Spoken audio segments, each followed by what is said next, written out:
Bismillahirrahmanirrahim. Assalamualaikum warahmatullahi ta'ala wabarakatuh. Alhamdulillah, nahmaduhu wa nasta'inuhu wa nastahdihi wa nastaghfiruh, wa na'udzu billahi min syururi anfusina wa min sayyiati a'malina. Man yahdihillahu fala mudilla lahu wa man yudlil fala hadiya lahu. Asyhadu an la ilaha illallah wahdahu la syarika lah wa asyhadu anna sayyidana Muhammadan abduhu wa rasuluh. Allahumma salli wa sallim wa barik ala sayyidil mursalin imamil muttaqin wa ala alihi wa ashabihi ajma'in wa tabi'in wa tabi'it tabi'in wa man istanna bisunnatihi ila yaumiddin, amma ba'd. Rabbi shrah li sadri wa yassir li amri wahlul 'uqdatam min lisani yafqahu qawli. Alhamdulillah, syukur kita ke hadrat Ilahi dengan izin dan limpahan kegunaan darinya, dapat lagi kita bersua di dalam majlis ilmu kuliah zuhur yang disusun. Mudah-mudahan Allah Subhanahu wa taala terus menurunkan kebaikan dan kesejahteraan, dan teruskan kita berdoa kepada Allah supaya dihilangkan wabak pandemik COVID-19 ni lah, insyaAllah. InsyaAllah. Dari sudut perkembangan semasa pun semakin baik, Alhamdulillah. Terus menjaga dan mematuhi SOP, insyaAllah lah. Baik. InsyaAllah tuan-tuan muslimin muslimat sidang jemaah yang dirahmati oleh Allah Subhanahu wa taala, untuk kuliah zuhur tengah hari ini, kita sebagaimana kita akan sambung tadabbur surah-surah lazim, surah-surah yang pendek, surah-surah yang dikategorikan yang wajib hafal lah, ataupun memang jadi rutin untuk kita baca, daripada Ad-Duha sampai surah An-Nas. Ini yang dipanggil dalam masyarakat kita surah lazim. Kalau dalam ilmu ulum Al-Quran Al-Karim, surah-surah ini termasuk dalam kategori suar ataupun surah. Suar ni jamak dia suarun. Tapi kalau dia punya ni surah mufassal, surah yang dipotong-potong, pendek-pendek, yang kurang daripada 100 ayat dan satu ayatnya tidak panjang. Itu yang dinama mufassal juga. Baik. Yang mana kita akan tengok pada hari ini surah Asy-Syarh, ataupun orang sebut Al-Insyirah, ataupun mudah surah Alam Nashrah. Selalunya permulaan ayat tu menjadi sebutan atau pengenalan surah. Surah apa? Surah Tabbat Yada. Padahal namanya surah Al-Masad. Surah apa? Surah Qul Huwallah. Namanya surah Al-Ikhlas. Jadi surah Asy-Syarh ataupun Al-Insyirah ataupun Alam Nashrah. Surah apa? Surah Alam Nashrah. Baik. Surah Alam Nashrah ni 8 ayat sahaja, tak sampai separuh muka surat, dan dia banyak huruf ra. Siapa yang pelat ra, dia jadi masalah baca. Dia perlu dilatih lagi lidah dia. Baik. Jadi sebagaimana biasa kita akan bagi terlebih dahulu bacaan surah tersebut dan melihat terjemahan dia, dan barulah kita ambil pengajaran-pengajaran yang terdapat daripada perbahasan ulama dan kaitkan dengan isu-isu yang berkaitan di sekeliling kita, insya-Allah. Baik. A'udzu billahi minasy syaithanir rajim. Bismillahirrahmanirrahim. Alam nashrah laka sadrak wa wada'na 'anka wizrak alladhi anqadha dhahrak wa rafa'na laka dhikrak fa inna ma'al usri yusra inna ma'al usri yusra fa idza faragta fansab wa ila rabbika farghab. Shadaqallahul azim. 8 ayat sahaja, pendek, dan kita pun dah hafal dah. Baik. Cuma dalam bacaan tadi tu, bila disebut Alam Nashrah laka sadrak, Alam Nashrah, ra tu kalau baris atas dia tebal lah, Alam nashrah. Alam nashrah. Dia tak edit tu Melayu punya.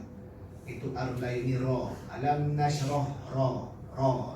Ri ru. Alam nashrah. Alam nashrah. Kalau lenggok yang atas sikit tapi tak ada masalah.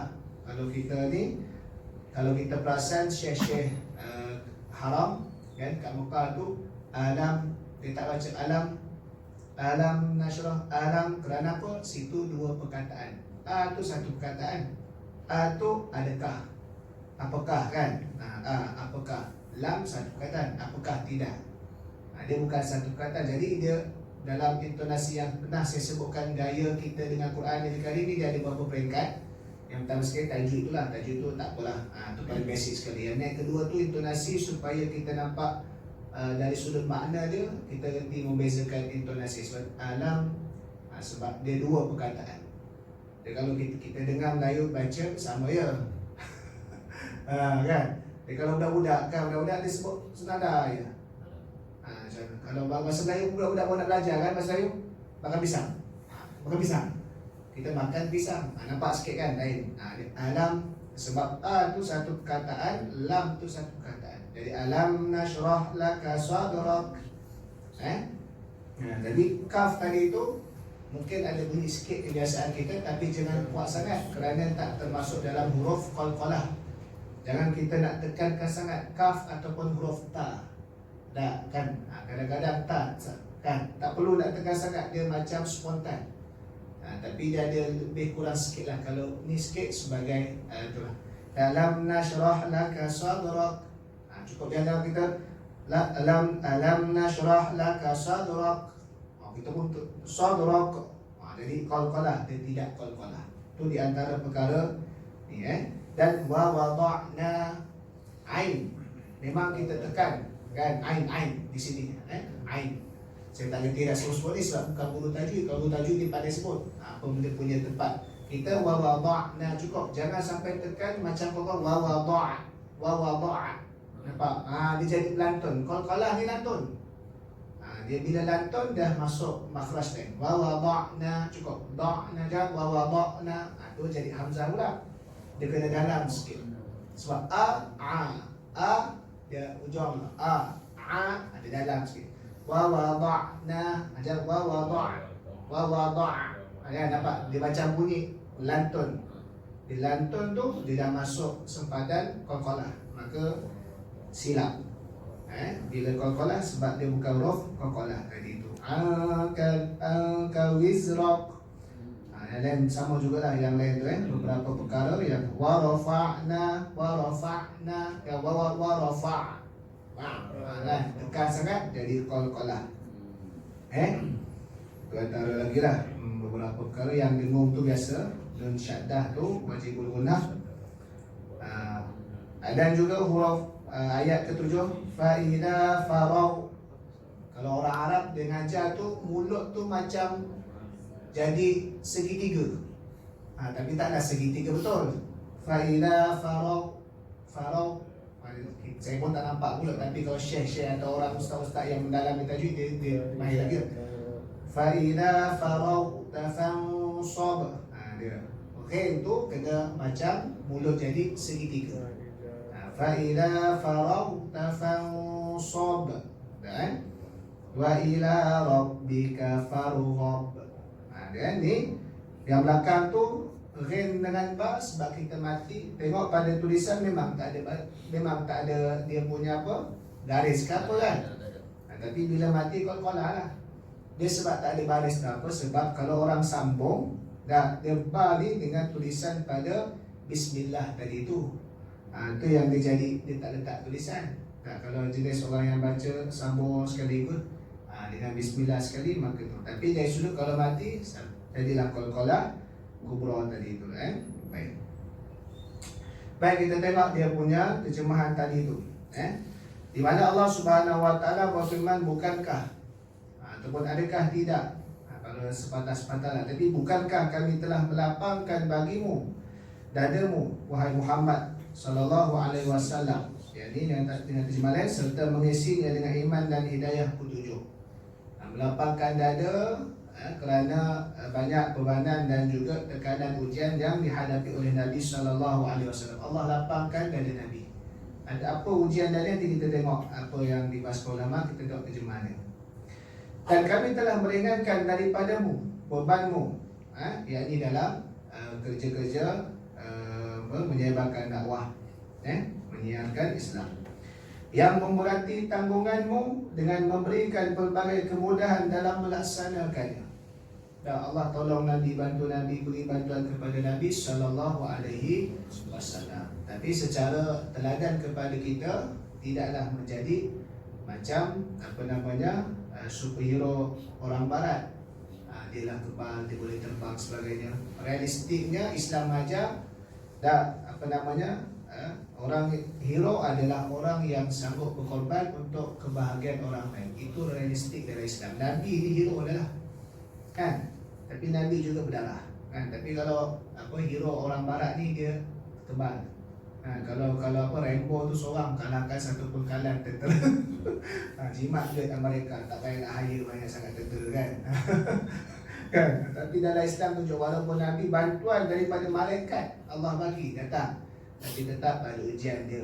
Menunjukkan Allah bagi bantuan, tapi secara realistik kehidupan manusia ni tetap ada dia punya sunnatullah yang perlu dilalui. Dan kami telah meninggikan bagimu darjatmu dengan sebutan namamu, dengan memurniakan pangkat Nabi dan berbagai kemuliaan. Jadi nama Nabi sentiasa disebut, bahkan menjadi kemuliaan pula bila disebut nama Nabi. Dikira kita berselawat ke atas Nabi SAW. Hatta ada seorang ustaz sedia tu kata, nama ustaz tu Safwan, dia orang Kelantan, ustaz pondok hebatlah dia ni. Dia tak apa, sekalipun kalaulah seseorang itu menyebut kalimah Muhammad tapi tidak merujuk kepada Muhammad SAW, maksudnya dia panggil kawan dia nama Muhammad Razi. Muhammad Razi, ataupun cikgu panggil, kawan tak panggil nama penuh, kan? Cikgu yang panggil nama Muhammad Razi, kan? Dia dengar Muhammad, bila dengar kalimah Muhammad memperingatkan kepada Muhammad SAW, dia selawat. Tapi bukan selawat atas kawan dia tu, tapi kalimah Muhammad yang ada pada kawan dia itu memperingatkan dia kepada nama Nabi SAW. Maka itu menjadi satu kemuliaan. Orang sentiasa menyebut Nabi SAW. Bahkan selawat ni wajib dalam sehari, kan? Yang wajibnya di dalam semayang pula, pada rakaat yang terakhir. Tapi di luar semayang dia tidak jadi wajib lah. Dia jadi sebagai galakan dan sunnah seumpamanya. Oleh itu maka tetapkanlah kepercayaanmu bahawa sesungguhnya tiap-tiap kesukaran disertai dengan kemudahan.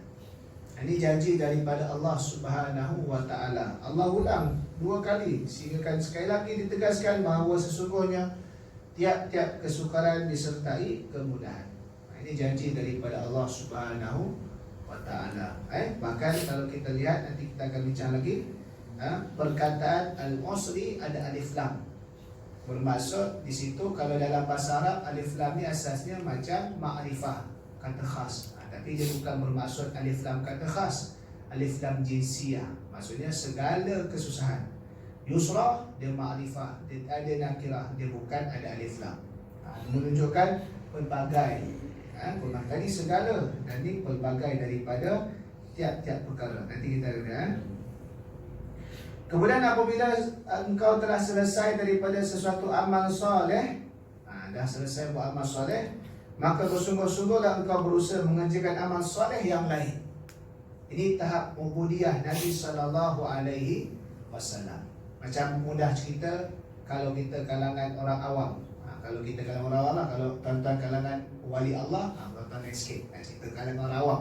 Kalangan orang awam, bila kita selesai semayang, kita rasa rehat.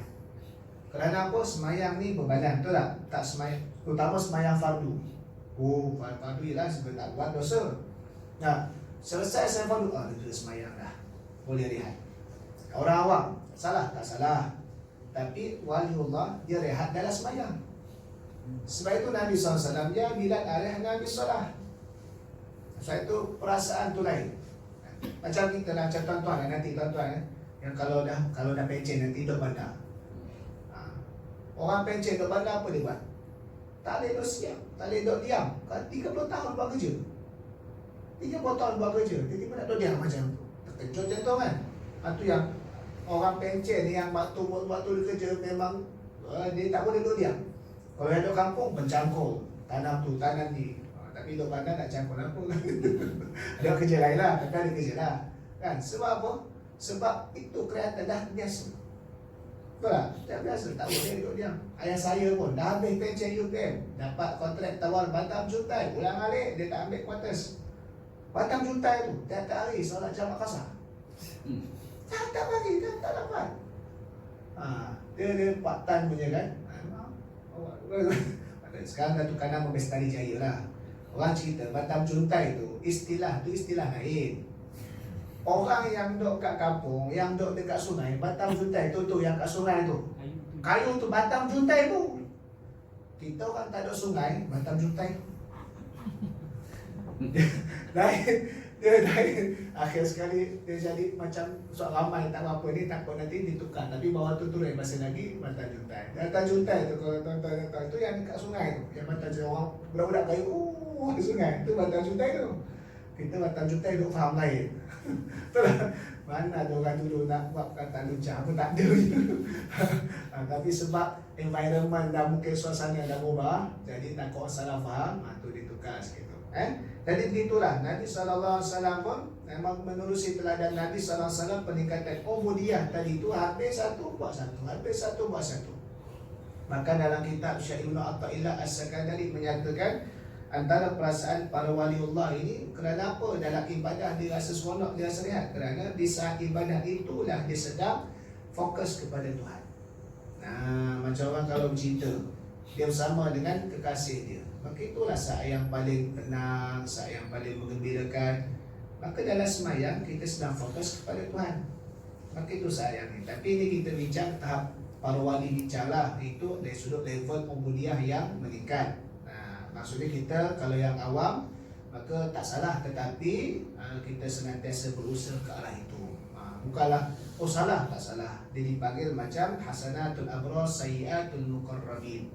Orang baik ni benda satu tu mungkin nampak okey, tapi untuk orang yang dekat ni dia tak. Macam Nabi sendiri pun dah apabila sahabat makan bawang, bukan bawang. Kerana apa? Sahabat makan bawang tak ada masalah, sedap kan, tambah selera perencah. Tapi Nabi mengelakkan. Kerana apa? Nabi kata aku sentiasa mulut berzikir kepada Allah. Salah tak salah? Sahabat makan dog, tak, Nabi tak larang. Tak, Nabi teruskan. Jadi itu antara perbezaan tadi itu dalam perkara-perkara tersebut. Dan juga yang ke-8, dan kepada Tuhanmu sajalah hendak engkau mohon apa yang kau gemar dan inginkan. Kita mohon kepada Allah Subhanahu Wa Taala lah sekali tempat kita bergantung harap. Tidak ada selain daripada Allah Subhanahu Wa Taala. Jadi jelas kepada ayat tadi itu menunjukkan surah ini sebagai menerusi teladan Nabi Sallallahu Alaihi Wasallam. Allah memujuk Nabi setelah mana Nabi SAW merasai berat dan bebanan terhadap ujian yang diterima oleh Nabi SAW sepanjang dalam keadaan dia melaksanakan kerja-kerja dakwah. Dan kita tahu surah ni surah Makkiyah, maka era dakwah kat Mekah ni kita tahulah berat dengan tentangan dan juga tak diterima oleh orang-orang yang musyrikin yang tegar lah. Dan ulama-ulama menyatakan pada berat bebanan yang dipikul oleh Nabi SAW, mereka berpendapat antaranya iaitulah sebagaimana kita tahulah bebanan Nabi, iaitu pada wafatnya isteri Nabi SAW, Sayyidatina Khadijah bintu Khuwailid, dan juga bapa saudara Nabi SAW iaitu Abu Talib mati pada tahun yang sama, sehingga disebut tahun itu sebagai Amul Hazan ataupun Amul Huzni, tahun kesedihan. Maka ini bebanan.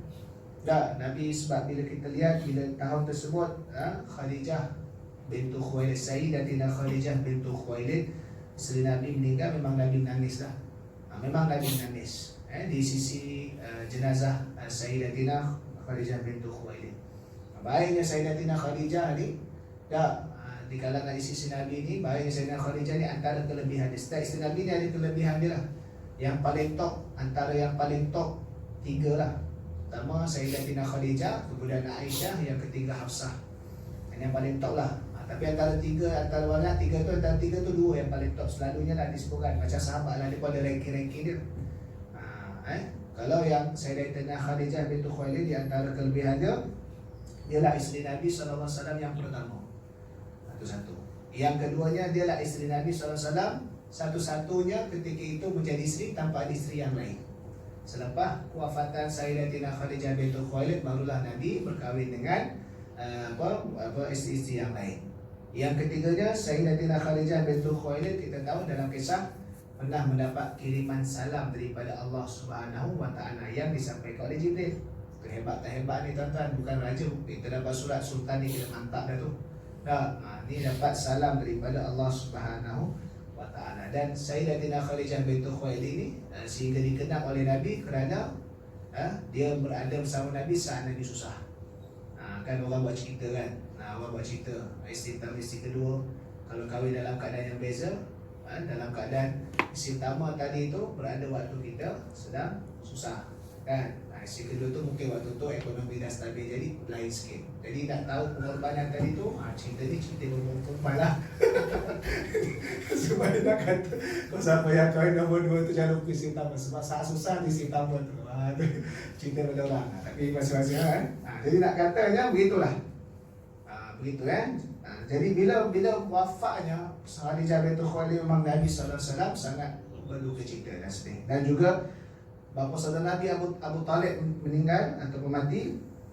Dia sebagai pembesar yang disegani, kabilah yang besar, Bani Abdul Muttalib, maka tekanan semakin kuat kepada Nabi SAW tadi.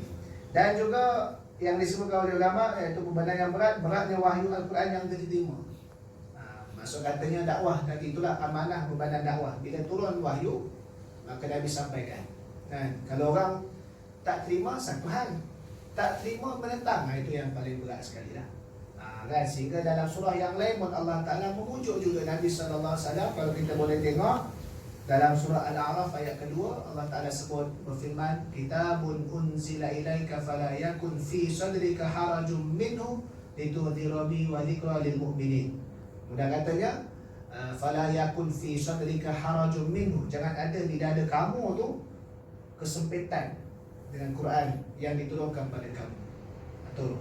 Yang ni surah ni Allah lapangkan dari Nabi, Allah tenangkan Nabi, Allah bagi motivasi kepada Nabi SAW sebab benar-benar. Dan juga disebutkan kerana keadaan masyarakat jahiliah di Mekah ketika itu.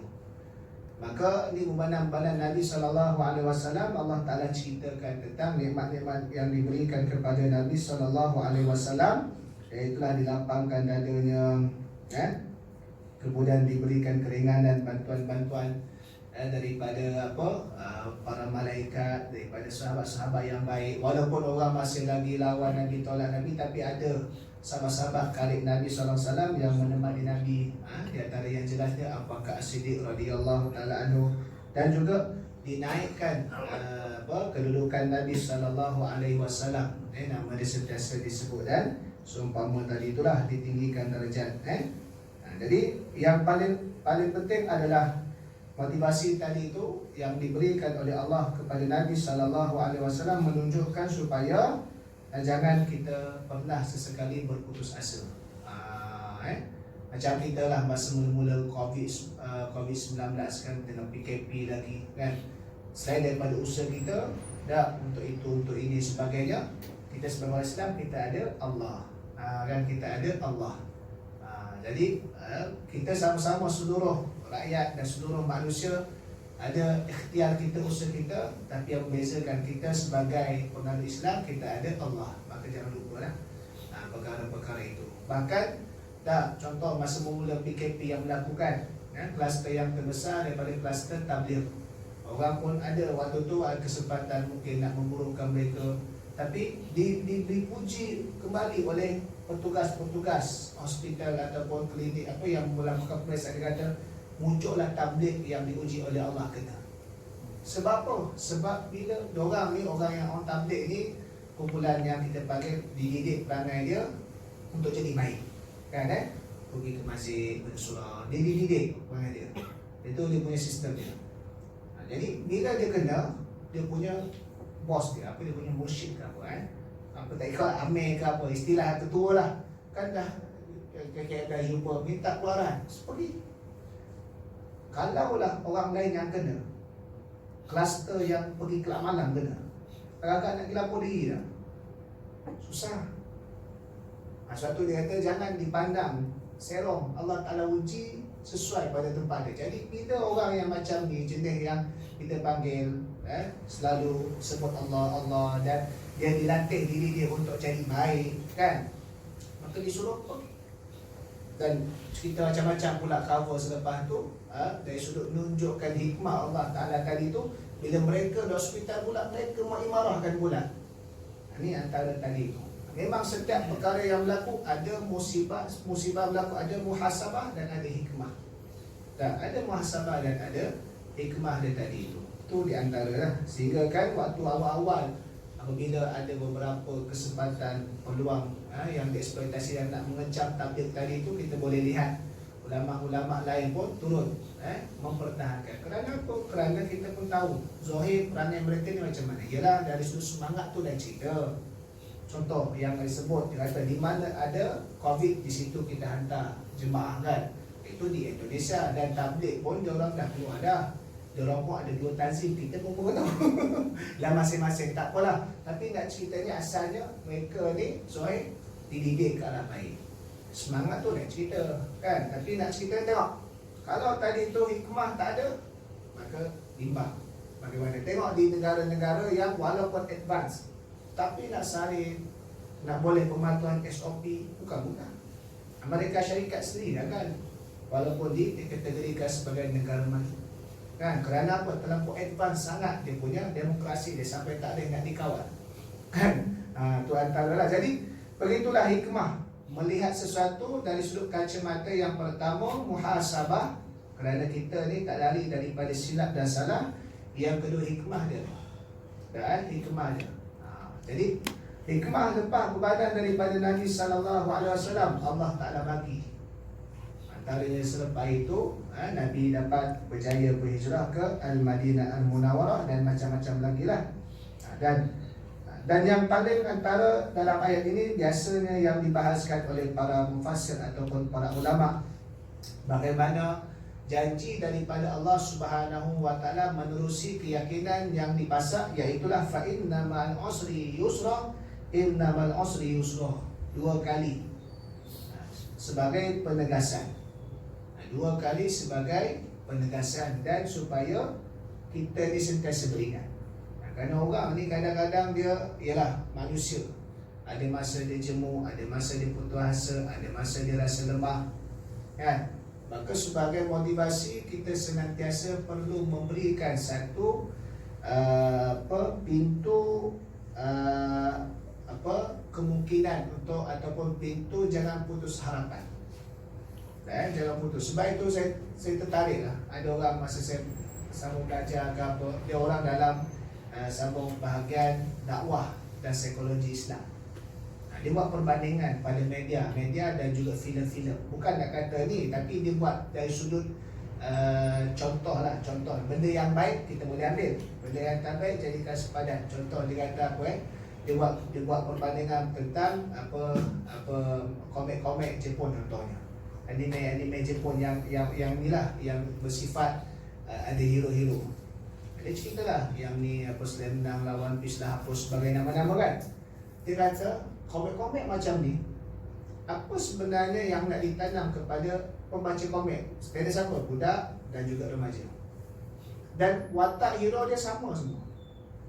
Sikap ada watak pada hero tu, dia punya perangai sama semua. Satu macam selekeh, kan. Lepas tu dia hero dia tu bukan daripada kalangan orang yang terkenal cerdik pandai, orang yang mantap digemari, bukan. Selalu yang tu watak nombor 2, pembantu hero ataupun lawan dia. Hero ni lain. Kalau tuan-tuan tak tahu lah, baca. Kalau dalam bola keranjang, nama Sakuragi Hanamichi. Kalau yang budak getah, One Piece. Kalau yang apa lagi, Naruto tu jadi kawan dia Sasuke. Kalau ikut Sasuke tu macam gentleman, tapi akhir sekali bukan hero, kan? Sakuragi Hanamichi tu sedekah, kan. Kawan dia siapa? Rokawakun. Rokawakun apa macam ni? Sampai Sinchan tu Ustaz. Sinchan. Meninggal tau. It's true story. Sinchan tu. Dia selamatkan adik dia. Kemalangan. Dia sekali meninggal. Dia selamatkan adik dia. True story. Itu nilai yang baik. Tapi ada dia biasa lah. Kalau ada nilai yang kontra tu yang sepadan tu lah. Nakal ke? Nakal. Yang kontra tu yang sepadan tu nak kita. Sama. Dia nak tanam tu. Sebab budak-budak dia target untuk berjaya, dia kena ubah 30 tahun. Contoh, kita nak bola sepak kita masuk World Cup, kita tak boleh yang pemain sekarang ni. Betul tak? Dia kena yang berapa? Yang 11 tahun sekarang ni. Dia nak ubah daripada awal. Sebab itu kita Islam, yang kata kita Islam lagi mantap daripada lahir itu dah. Allahu Akbar, Allahu Akbar. Itu nampak. Sebab tu orang kata Barat atau ke Islam, dia ambil nilai Islam tapi tak ambil akidah. Tapi nak cerita tadi psikologi dakwah tu, bagaimana dia boleh tanam dia opportunity tu dia punya masa depan tadi tu, semua watak dia watak selengah, hero. Tetapi satu sifat dia tanam, tak pernah putus asa. Ataupun tanya anak-anak teman juga dia baca lah kan. Semua tu macam tu.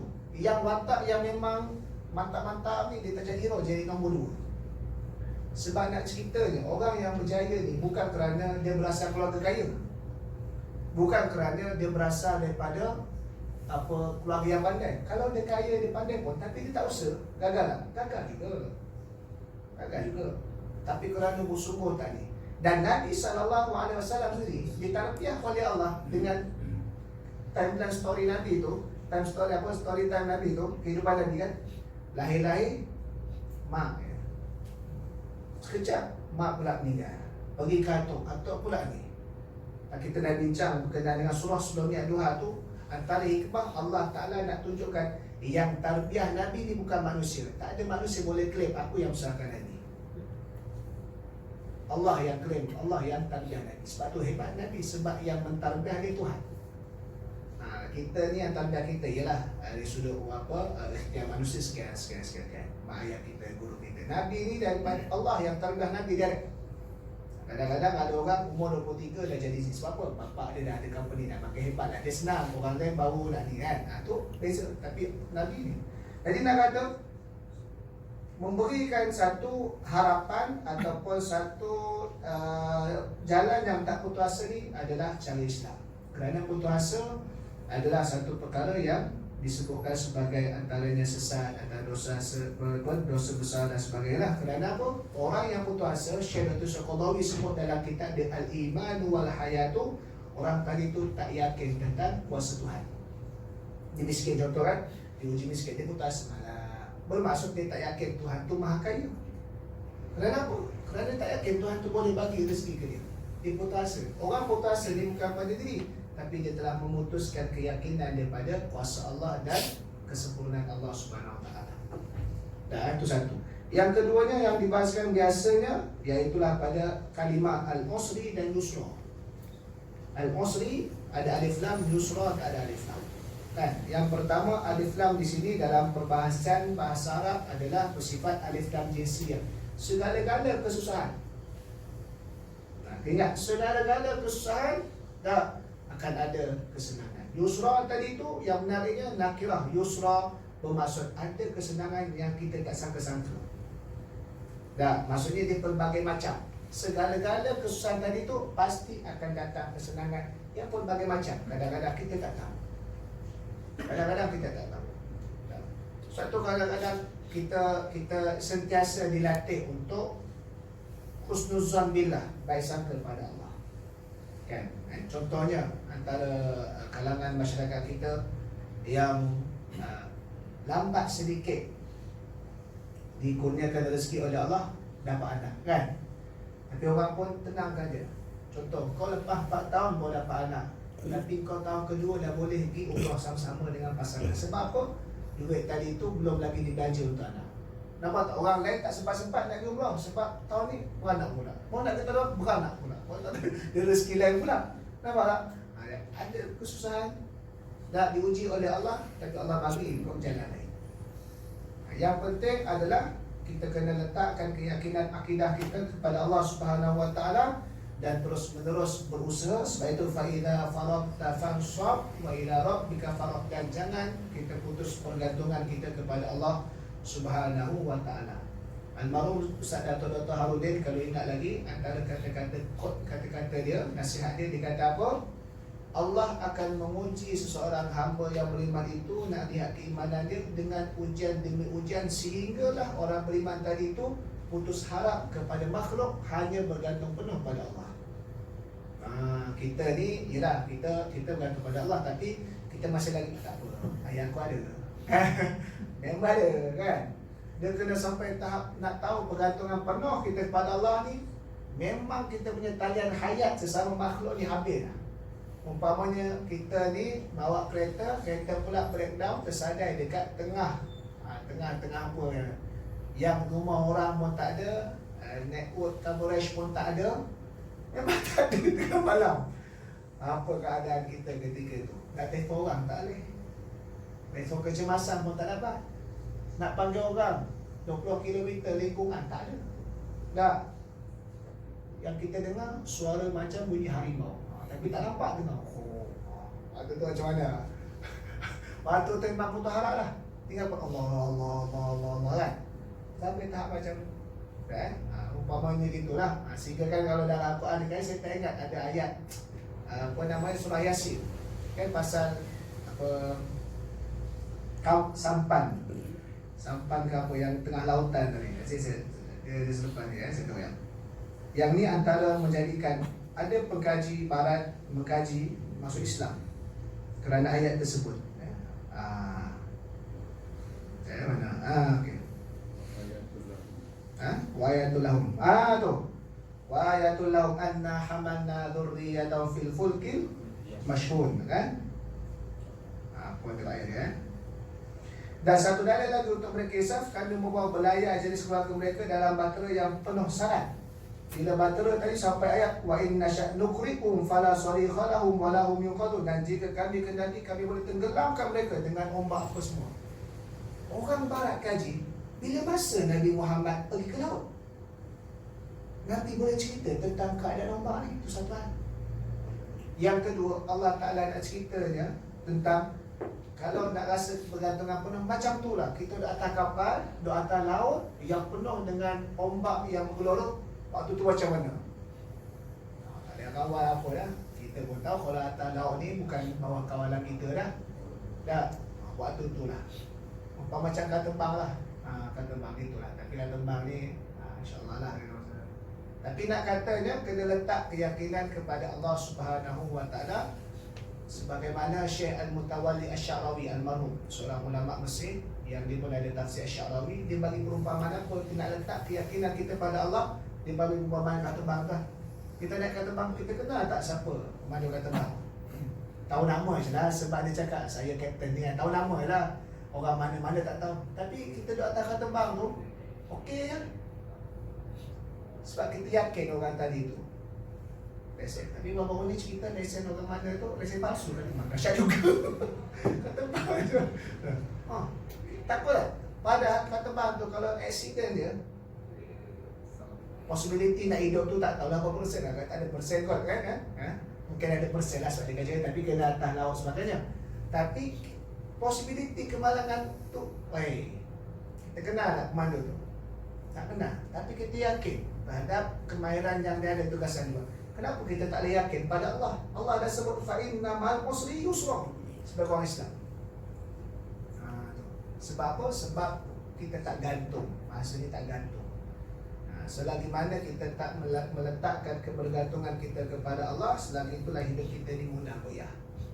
Tapi kalau kita meletakkan kebergantungan pada Allah, maka kita goyah walaupun di saat kita ujian atau musibah. Kerana apa? Kerana jelas Allah takkan zalim hamba-hamba itu ya. Allah takkan zalim. Kerana mustahil bagi Allah bersifat zalim. Kalau kita ada rasa terdetik macam zalim tadi tu, kena cepat-cepat buang. Kerana apa? Ia melibatkan masalah akidah. Cuma yang perlu kita ikhtiarkan pada usaha kita lah. Tapi janji daripada Allah Subhanahu Wa Taala adalah perkara-perkara tersebut. Dan yang sebelum saya tutup, antara perkara-perkara selain daripada kita usaha akidah, usaha ikhtiar, yang selalu diajarkan oleh para ulama, kita kena cari ruang-ruang barakah dalam hidup kita. Contoh, kalau kita ada masalah kan, kita dah buat macam biasa dah, semayang pun jaga, semayang sunat okey, tapi masalah ni, cari ruang-ruang barakah. Antaranya ruang-ruang barakah, kalau masih lagi ada mak ayah, jangan lupa untuk banyakkan kebajikan pada mereka. Itulah ruang barakah kita.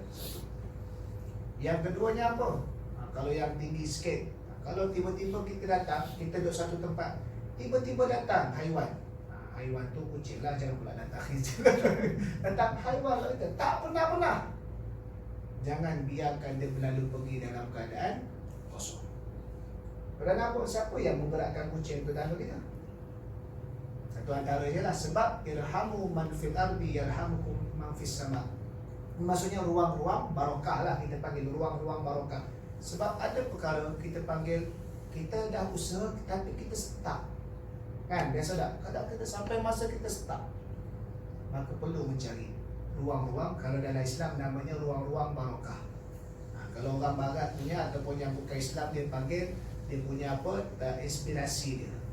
Ini pun banyak ada diselitkan dalam lukisan-lukisan komik mereka lah. Kalau saya cerita pula tuan-tuan tak tahu baca, dia tidak kan, tapi itu dia punya kepercayaan dia.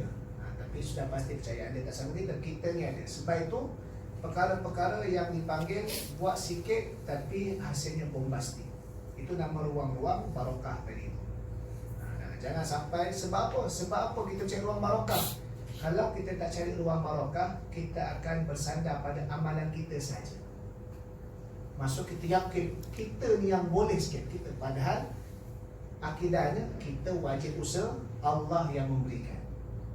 Jadi kita kena carilah syarat-syarat ruang-ruang tadi itu yang kita mancing barakah tadi itu.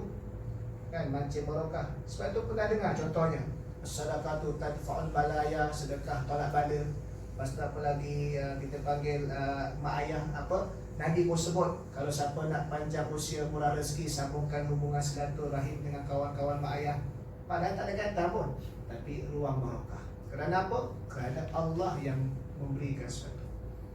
Saya selalu sebut pada kawan-kawan atau junior-junior yang contohnya sambung belajar kan, kadang-kadang saya buat kelas, kadang dia minta motivasi tips. Saya kata, yelah memanglah kita research, kita di sini, kita buat apa, tapi kadang stuck. Kadang-kadang stuck. Kita kena cari ruang barakah. Kerana apa? Kita melalui masa. Kita 24 jam tu kita melalui masa. Allah mencipta masa.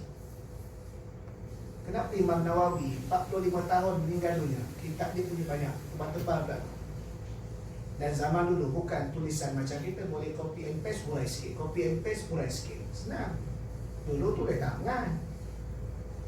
Sebab kita hanya melalui masa. Allah mencipta masa. Maka hak milik Allah lah nak jadikan masa tu barakah pada seorang tu bagaimana. Sebab itu kita punya masa yang sama, tapi hasil yang mungkin berbeza dari itu. Sebab itu disebutkan selepas Allah Ta'ala pasakkan, maka jangan berhenti, terus penuhkan dari sudut ibadah demi ibadah, dan seterusnya terus bergantung kepada Allah Subhanahu Wa Ta'ala. Jadi saya kira sekadar itu sajalah apa yang baik itu datang daripada Allah Subhanahu Wa Ta'ala.